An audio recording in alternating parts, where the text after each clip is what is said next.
Hello, my name is Toby Desmond.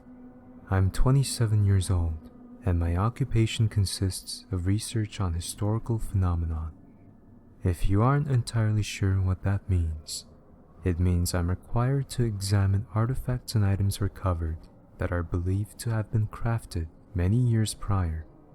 Normally, whenever I receive something that needs professional examination, the objects aren't too out of the ordinary, at least in my perspective.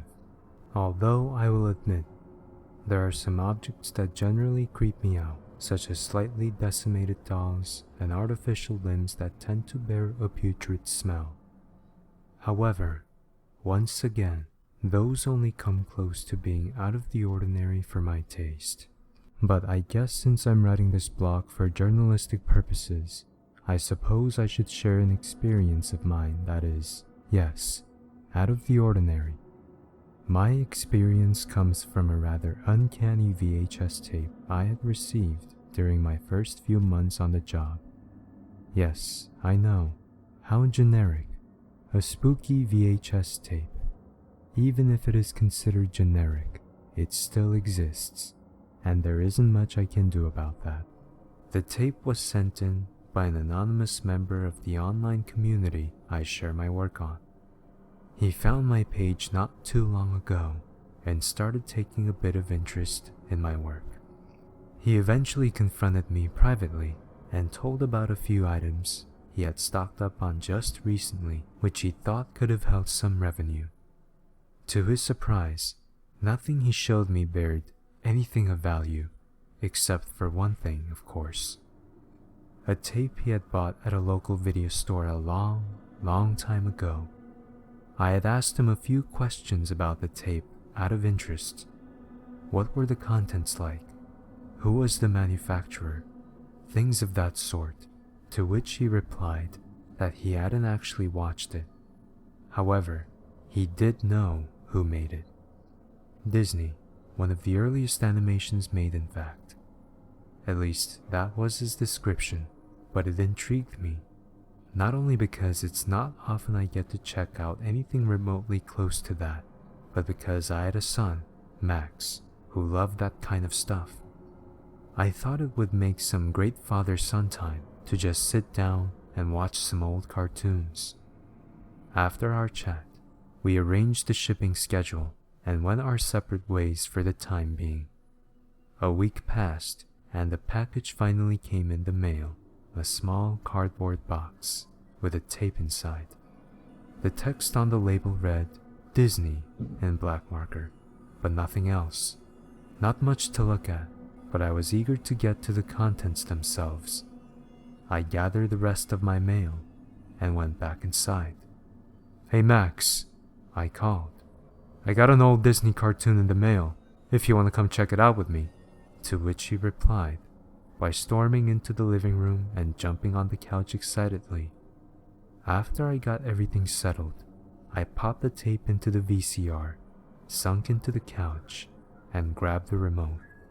I turned on the TV, to be met with raving static, which didn't last for too long, then slowly faded to reveal a classic Disney title screen with Mickey and Minnie standing on opposite sides and the title in the middle of it. The name of the episode, White Noise. The episode started with Mickey walking down a dirt trail toward what seemed to be a small warehouse with an old plane in front of it. Mickey skipped and danced merrily as he inched closer to the plane, with a silly yet catchy tune playing as he did so. The scene then changed to the warehouse as Mickey slowly walked on screen. He took a few more steps, then stopped in front of the plane, placed his fists on his hips, and tapped his foot with a rather concerned expression on his face as the scene slowly faded back into raving static. "Damn," I said to myself as I grabbed the remote and attempted to eject the tape. Nothing. Try to turn off the VCR. Nope. Try to turn off the TV. Not happening either. How strange.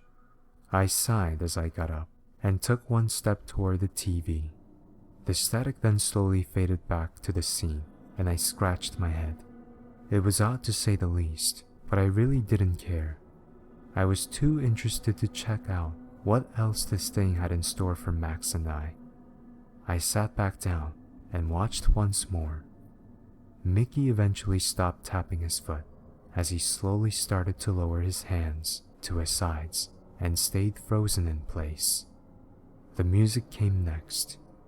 It started to grumble and growl as it slowly faded to dead silence. Soon enough, absolutely nothing was happening. Great, another waste of time, I said to myself as I lowered my head onto the cushion behind me. But it isn't over yet. I jolted my head up to find Mickey staring at the screen with a dark smirk on his face.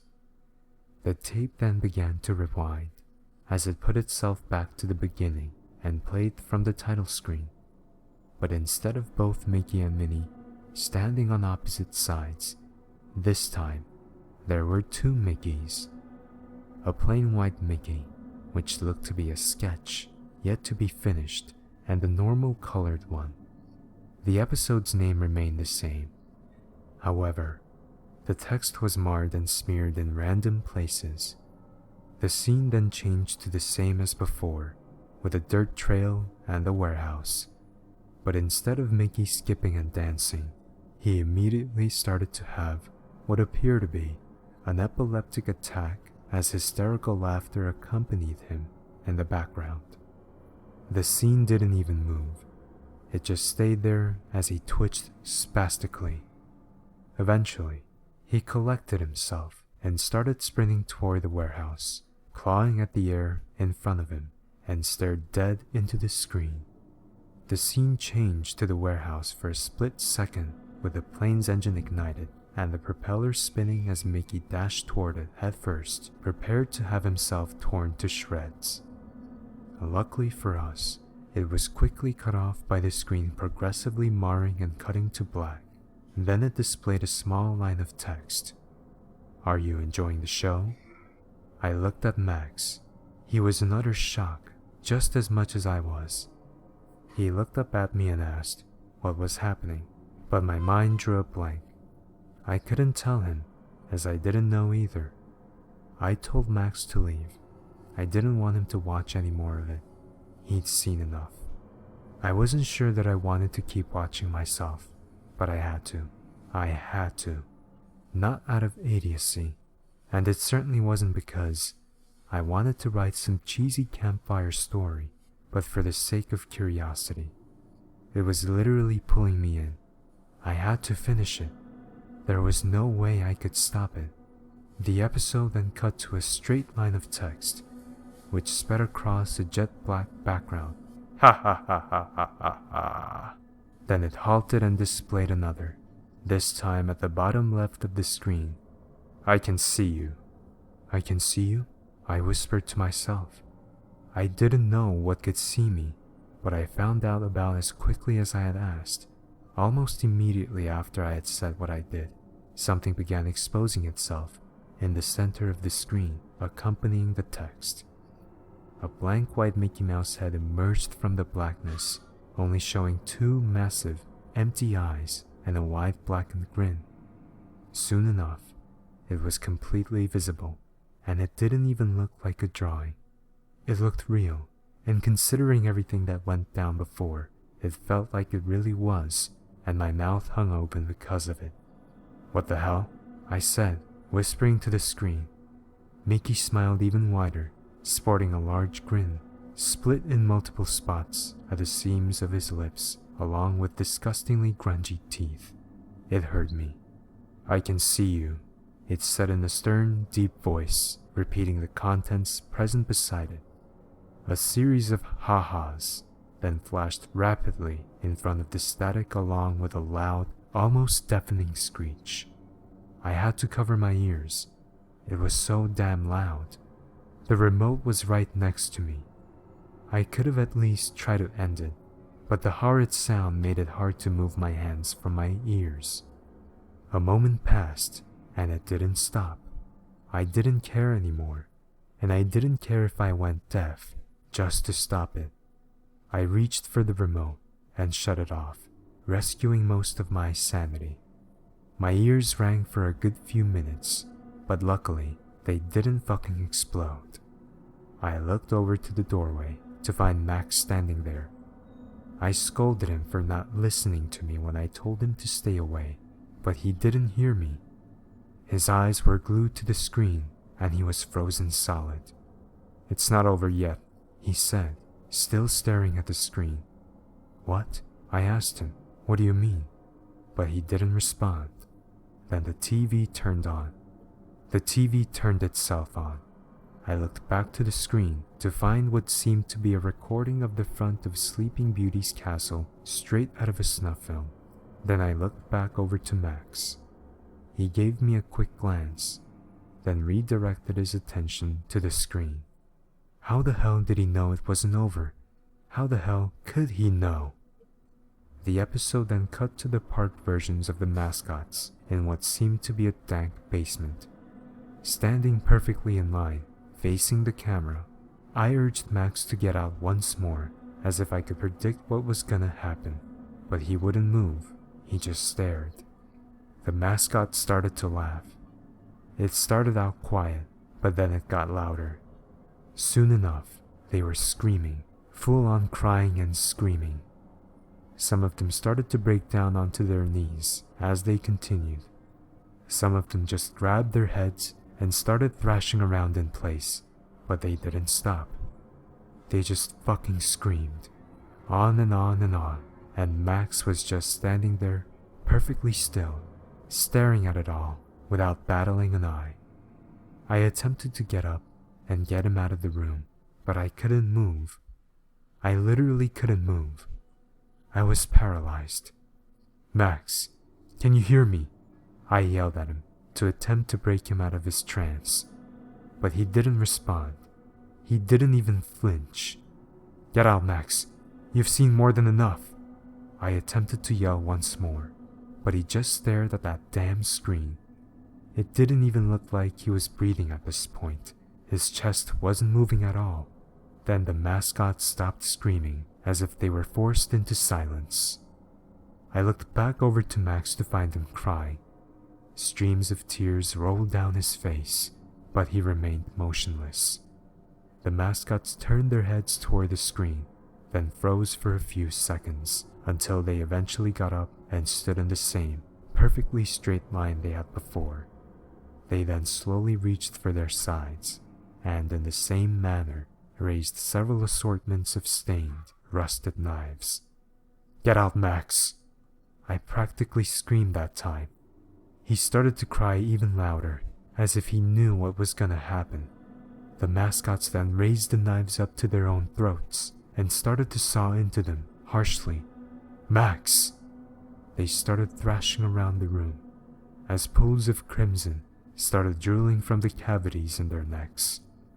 All the while, Max just stared at the bloody mess while I tried desperately to hold back vomit. The episode then abruptly ended with a still shot of the now lifeless costumes lying sprawled out on the floor, with one of them holding a plain white card with the words "The End" scribbled onto it in the Disney font. I looked over to Max. He wasn't crying anymore. Instead, he was staring at me, now with a wide, unnerving grin on his face.